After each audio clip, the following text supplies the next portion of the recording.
कहते हैं। सारे लोगों के चेहरे पर मुस्कान आ गई। महाराज जी मेरे बच्चे को अमुक बना दो, नेताजी बना दो, मिनिस्टर बना दो, भारत का प्रधानमंत्री बना दो, राष्ट्रपति बना दो, द्रौपदी मुर्मू के स्थान पर मेरी बेटी को बैठा दो, नहीं तो मुझे ही महाराज जी बैठा दो। चलिए जितने भाई बहन बैठे हो, आप जो पद चाहते हो खुद और आपके बच्चों के लिए वो सब पद पर आपको बैठा दिया। एक बात बताओ, वो पद पाने के बाद क्या मिल गया? गुरुदेव से गायत्री माता से भी प्रार्थना करेंगे वो सब कुछ आपको मिल जाए जो आप कामना करते हैं। लेकिन एक बात जिंदगी की डायरी में नोट करके रखना, वो सब पा करके करेंगे क्या? क्या करेंगे?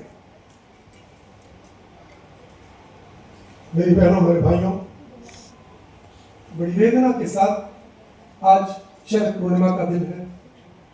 कहते हैं 16 कलाओं से अवतरित होने भगवान कृष्ण की उस लीला संदोह का भी दिन आज ही है, लक्ष्मी का दिवस भी आज ही है। और आपको बार बार कहा जा रहा है आज से दीपावली का पर्व चालू हो गया। 1 महीने तक पूरे राष्ट्र और पूरे देश में जगह जगह कल्पवास किया जाता है। लोग गंगा स्नान करते हैं, घर पर स्नान करते हैं, बोले कार्तिक मास का स्नान चल रहा है, ये पूर्णमास माना जाता है। इस पूर्णमास में, इस पूर्ण दिवस की वेला में और आज की इस पवित्र वेला में ये दिन है पवित्रता का, शीतलता प्रदान करने का, ये दिन है सहकार करने का, और ये दिन है सभी शक्तियों के साथ घुलने और मिलने का। 12 कलाओं के भगवान राम होता रहे थे। कला का मतलब गुण ही होता है। 12 कला राम की थी, इसलिए उनको मर्यादा पुरुषोत्तम भगवान श्री राम कहा गया। 16 कलाओं के अवतार भगवान कृष्ण थे, इसीलिए उनको योग के युवा अवतार योगेश्वर कृष्ण कहा जाता है। आप चाहें तो मैं आपको उंगली पर गिरा देता हूं। दया, करुणा, मैत्री, स्नेह, सौजन्य, प्राकर, सुचिता, ममता, एकता, समदृष्टि, सहकार, परमार्थ, सेवा और धर्मनीति, कूटनीति और प्राणी मात्र के कल्याण के लिए चक्र यानी पूर्णता की उद्घोष कर देने वाली उस दिव्य कला का नाम योगेश्वर भगवान कृष्ण। पूर्णमदः पूर्णमिदं पूर्णात् पूर्णमुदच्यते, जो पूर्ण है पूर्ण था पूर्ण रहेगा और पूर्णमेवावशिष्यते। न कभी ये पूर्ण था, न कभी ये पूर्ण रहेगा, न पूर्ण होने की कोई कल्पना है। ये जितने भाई बहन बैठे हो उस पूर्ण अवतार के अंश हो और आप सब अपूर्ण नहीं हो, आप सब पूर्ण हो। जिस दिन आपका ये विश्वास बनेगा कि मैं उस पूर्ण अवतार का एक अंश हूं, मैं पूर्ण हूं, बिंदु और सिंधु के जल में कोई अंतर नहीं होता है। अंतर सिर्फ इतना होता है, बिंदु जब सिंधु में मिल जाता है तो सिंधु और बिंदु एक हो जाते हैं। एक नदिया किनारे कहावत, मैलो नीर भरो तो जब दो मिल एक भरे रहो सुर सरिनाम। बताइए क्यों मैनो भाई? बरसात का दिन आता है उससे पहले हमारे गांव मोहल्ले में, बस्ती में गंदगी के नाले में, नालियों में सब जल बहता रहता है, कीड़े मकोड़े मिलमिलाते रहते हैं। इसमें हम में से कौन है उस नाले के पानी से आचमन करता? जरा नाम बताइए तो। कोई नहीं। लेकिन वही जल नाली और नाले का वर्षा ऋतु के साथ एक एक बूंद जल के साथ मिल करके जब जल प्रवाह बन जाता है और बह करके नदी में मिल जाता है, तो मैं आपसे पूछता हूं इसमें से डुबकी कौन नहीं लगाता, स्नान कौन नहीं करता? सब डुबकी लगाते कि नहीं? सब स्नान करते कि नहीं? अंतर क्या हो गया? अपनी अपूर्णता को छोड़कर पूर्णता की तरफ कदम बढ़ा दीजिए, मनुष्य के जीवन का लक्ष्य आपको मिल जाएगा। ये जितने भी मार्ग अभी तक हमने आपको गिनाए ये सब अपूर्णता के मार्ग थे, तो पूर्णता का मार्ग क्या है? मकान बनाइए, दुकान खोलिए, व्यापार करिए, अमुक करिए, खेती करिए, फल लगाइए, सब करिए, कुछ करने के लिए किसी को मना नहीं है।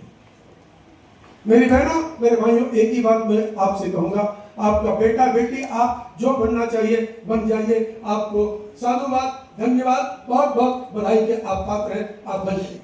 लेकिन अगर हमसे कोई पूछे तो आपको क्या बनाना है, क्या नहीं बनाना है, एक छोटे से कथानक के माध्यम से आपको बताना चाहूंगा।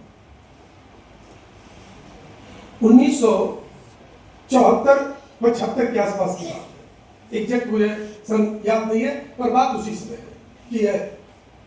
कश्मीर के इलाके में एक विद्यालय बनाया गया, एक स्कूल खड़ा किया।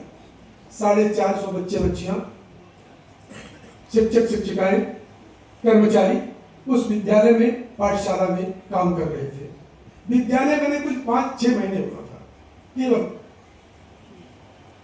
एक बरसाती तूफानी झंझावाती हवा चली, बरसात का झोंका आया, तेज हवा का झोंका आया। मैं माताओं से बहनों से सब अपने निमाड़ के इस इंदौर मंडल के भाई बहनों से पूछता हूँ, अगर वो विद्यालय यहाँ होता, किसी माँ ने अपने बच्चे को काजल लगाया होगा, किसी ने टिफिन का बॉक्स दिया होगा, किसी ने अपने पति को विदा किया होगा, किसी ने अपनी पत्नी को विदा किया होगा, किसी ने अपने कुटुंबी को विदा किया होगा कि मेरा बच्चा मेरी बच्ची पाठशाला जा रहा पढ़ के आएगा, मेरा पति जा रहा पढ़ा के आएगा, मेरा भाई जा रहा है कर्मचारी है सेवा कार्य करके घर के लौट कर आएगा। और मेरी बहनों मेरे भाइयों, अगर हमारे घर में लौट करके हमारा कुटुंबी न आए, हम पर क्या बीतेगी?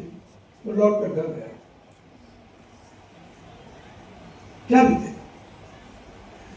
400 लोगों के ऊपर पूरे विद्यालय का छत टूट करके गिर गया और एक भी कोई अपने घर लौट करके नहीं गया, कोई भी अपने घर पहुंचा नहीं। जाने कितनी माताओं की गोद चूनी हो गई, जाने कितने भाइयों के घर का दीपक बुझ गया, जाने कितनी माताएं कितनी बहनें बिलक बिलक करके छाती पीट करके भगवान को ध्यान करके और एक ही बात कहती रही, काश मैंने अपने परिवार को विद्यालय पाठशाला तक नहीं भेजा।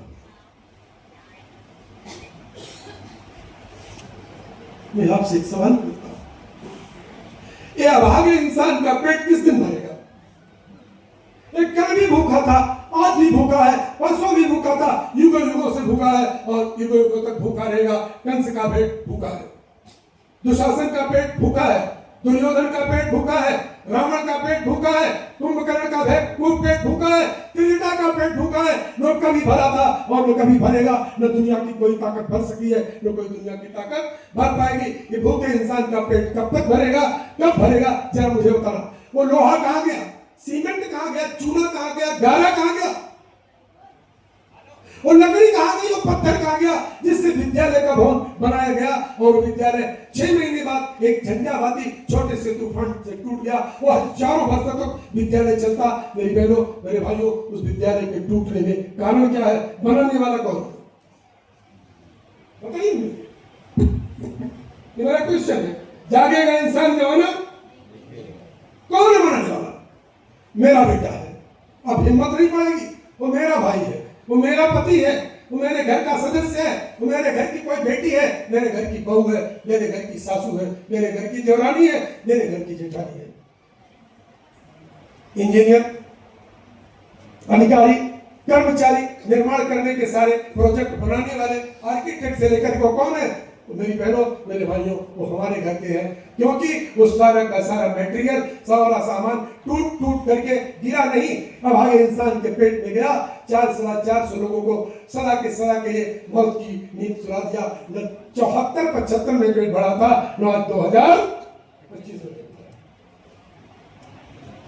अरे मेरी बहनों मेरे भाइयों, मैं तो बड़ी करुणा भरी वेदना के साथ कहता हूं, इंसान को अगर जगाना है, आप अपने ईमान को जगाइए, आप अपने भगवान को जगाइए। जिसका ईमान जगा है उसका भगवान जगा है। जिसका पेट ईमान से भरेगा वो कल भी भरा था, आज भी भरा है और आगे भी वो कभी न भूखा था, न भूखा है, न कभी भूखा रहेगा। मेरी बहनों मेरे भाइयों, मैं एक ही आपसे प्रार्थना करूंगा, आज बैठ करके पूरा हमने कला मंच का कार्यक्रम देखा, पूरा कार्यक्रम आपने भी सबने देखा। भिन्न भिन्न आयामों में, भिन्न भिन्न दृश्यों के माध्यम से, भिन्न भिन्न कला प्रदर्शन के माध्यम से हम सबको जगाने, बताने, समझाने के लिए उतना पर्याप्त था। किसी को बोलने की कोई जरूरत थी ही नहीं, वो बोल करके चले गए। हमको कितना समझ में आया नहीं आया हम आपसे कह नहीं सकते। बनाना क्या है?